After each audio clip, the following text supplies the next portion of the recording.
Muy buenas noches, les saluda Heidi Montalbán, estudiante de noveno semestre paralelo 97, y a continuación les voy a hablar acerca de la sentencia 1158-17-EP, que fue dictada el 20 de octubre del año 2020 por la Corte Constitucional del Ecuador.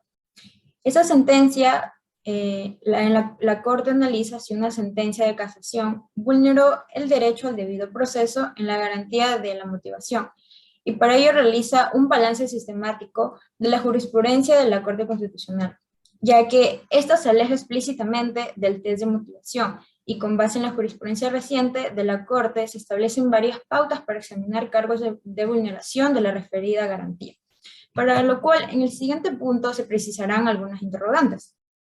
En primera instancia es necesario definir qué es el test de motivación.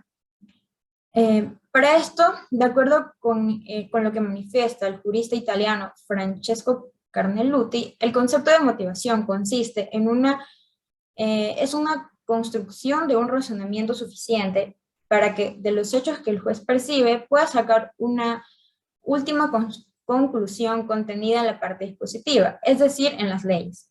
Entonces, básicamente, el test de motivación era un procedimiento que tenían que seguir todos los jueces y consistía en verificar si la motivación bajo este examen cumplía conjuntamente con los tres parámetros que son la razonabilidad, la lógica, la comprensibilidad. De manera que si se incumplía alguno de ellos, debía concluirse que la garantía de la motivación había sido transferida. Como siguiente interrogante, tenemos que, ¿por qué se puede afirmar que en la sentencia número 1158-17-EP la Corte Constitucional del Ecuador se aleja del test de motivación? La Corte Constitucional vio la necesidad de establecer parámetros objetivos para valorar si los elementos mínimos exigidos por la Constitución se encuentran o no cumplidos. En esta sentencia, la Corte Constitucional evalúa los parámetros que venían siendo utilizados por anteriores confirmaciones. En este caso, para valorar las vulneraciones a este derecho, concluyó que era necesario alejarse de lo que fue el denominado test de motivación, ya que daba lugar a un sinnúmero de arbitrariedades, ya que el test de motivación antes tenía tres parámetros, que ya fueron mencionados anteriormente, que son la razonabilidad, la lógica y la comprensibilidad. Entonces, la Corte lo que hace es un análisis sobre lo que se entendía por razonabilidad, por lógica y por comprensibilidad. En resumen, señala que estos tres factores lo que hacían era entender que en una sentencia esta debía ser razonable, debía ser lógica y comprensible. Cuando se aplica el derecho bien, y si esta era la exigencia, entonces eso significaba que la sentencia debía estar correcta y la garantía de motivación no exige eso. Por otro lado, la garantía de motivación lo que exige es un mínimo de parámetros, y es lo que la misma justicia constitucional exige. Es decir, que la sentencia tiene que tener un mínimo de parámetros para entenderse motivada. Y eso también señala que las conclusiones a las que llegan los jueces pueden estar bien o mal, pero lo que tienen que hacer para cumplir esta garantía es un ejercicio argumentativo sólido. Es decir, que la motivación se define entonces como las razones de por qué el juez llega a determinada decisión. Siendo así, y aquí en este caso aplicando un poco de lo que se denomina como el silogismo judicial, que contiene una sentencia, y una sentencia contiene una premisa fáctica, una premisa normativa y una conclusión. A eso hace referencia lo del silogismo judicial. Entonces, este mínimo que exige la motivación actualmente, que si bien no es un test, pero es un mínimo de parámetros que debe tener, esto se encuentra reflejado también en el párrafo 59 de esta sentencia, y en la misma señala que la motivación tiene que tener tres cosas. La primera es enunciar cuáles son las normas o principios en las que el juez se fundamenta para tomar la decisión. La segunda es enunciar los hechos del caso, y la tercera es explicar la pertinencia de la aplicación de estas normas a los hechos que se dieron por probados. Entonces, justamente la motivación ahora exige que los jueces expliciten las razones de por qué aplican determinada norma, de cuáles son los hechos y por qué son pertinentes, y eso básicamente es lo que exige la motivación actualmente. Ahora, como siguiente interrogante tenemos que, ¿Cuáles son las tipologías de deficiencias motivacionales que se establecen en la sentencia? En este sentido, se menciona que pueden haber ciertos errores o deficiencias motivacionales que no son taxativos y en la misma sentencia podemos encontrar 3 ejemplos. Y estos se definen también como las tipologías de las deficiencias motivacionales.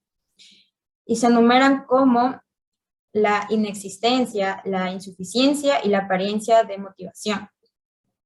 La primera deficiencia se denomina como la existencia de motivación, la inexistencia de motivación.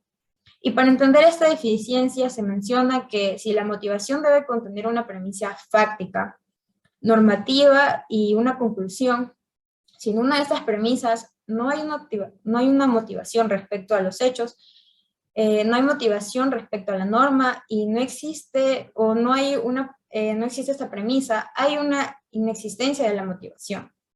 Eso queda como resultado de ese análisis, que esta sería la más arbitraria, cuando no doy una razón de por qué pasaron los hechos, entonces sería eso una ausencia total de la motivación. Ahora, para hablar de suficiencia de motivación, tenemos que hablar de un estándar de suficiencia y la Corte menciona que dependiendo del proceso en el que nos encontremos, va a haber un estándar de suficiencia diferente. Por ejemplo, en temas administrativos, el estándar de suficiencia probablemente es menor que en un ámbito penal, ya que en un ámbito penal se tienen que explicar cómo se llega a cada razonamiento, dependiendo de cada hecho probado. Cómo es que se aplica la norma, cómo es que se responde a los argumentos de las partes, y entonces ahí el estándar de suficiencia será mucho más alto que en los temas donde las implicaciones no sean tan graves. Y esto es algo que se tiene que tomar en cuenta, ya que el estándar de suficiencia depende del tipo del proceso. Esto es básicamente en lo concerniente a la insuficiencia de motivación. Ahora, en cuanto a la apariencia, como una deficiencia motivacional es lo que la doctrina llama a la falsa motivación. Eso es como un sinónimo de lo que quiere decir la apariencia. Se la denomina también como una falsa motivación. Es decir, que parecería que una sentencia está motivada, sin embargo, dependiendo de los hechos que se den o susciten en la sentencia no estará motivada. Y presenta 4 ejemplos de cuando existe una apariencia motivacional.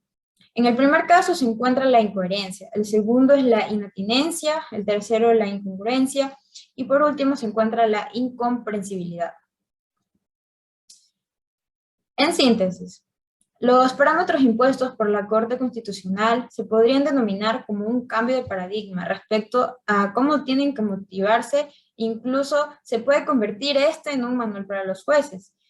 Se convierte en un manual de cómo hacer sentencias, ya que esta sentencia establece lo que las demás sentencias deben contener. Y para que no hayan errores, no tienen que existir contradicciones entre las premisas. El punto jurídico debe estar bien centrado. Tiene que estar en un lenguaje natural. Esta debe ser legible. El juez tiene que explicar todos sus razonamientos. Es decir, que la sentencia en su garantía de motivación, lo que le exige al juez es que debe explicar bien el por qué llegó a esa decisión. Bueno, eso es todo lo que tengo que acotar respecto a la sentencia. Muchas gracias.